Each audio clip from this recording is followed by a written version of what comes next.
കുറച്ച് വെളുത്തുള്ളി പിന്നെ കുറച്ച് പച്ചമുളകൊക്കെ ചേർത്തിട്ട് നല്ല പാതിക്കുള്ള ഒരു ചെമ്മീൻ ഫ്രൈ ഉണ്ടാക്കൽ. അന്നാണ് ഞങ്ങളുടെ ചോറുകലം മുഴുക്കെ തീർന്നു പോവാറ്. ഒരു 4 മണിക്കൊക്കെ ഇങ്ങനെ അടുക്കളയ്ക്ക് ചെല്ലുമ്പോൾ മക്കളുണ്ടാവും.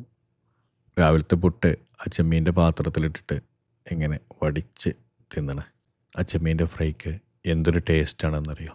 ചെമ്മീന് ചില സമയത്ത് നല്ല വിലയാവും, ചില സമയത്ത് വില വളരെ കുറവാവും.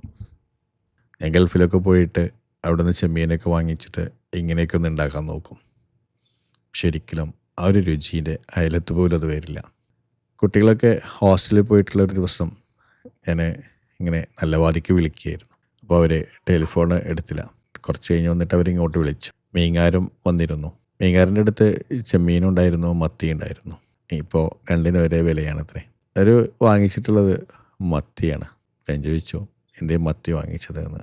അപ്പോൾ അവൾ പറയാണ്, നിങ്ങൾക്കും കുട്ടികൾക്കൊക്കെ നല്ല ഇഷ്ടമല്ലേ ചെമ്മീൻ, നിങ്ങൾക്ക് ഇത്ര ഇഷ്ടമല്ല സാധനം, നിങ്ങളില്ലാതെ കഴിക്കുമ്പോൾ എനിക്ക് വല്ലാതൊരു സങ്കടമാവും. ആ സങ്കടം കൂടി ചേർത്ത് ഇങ്ങനെ ഫുഡ് ഉണ്ടാക്കുന്നത് കൊണ്ടാണ് അവരുണ്ടാക്കുന്ന ഫുഡിന് ഇത്ര വലിയ ടേസ്റ്റ്.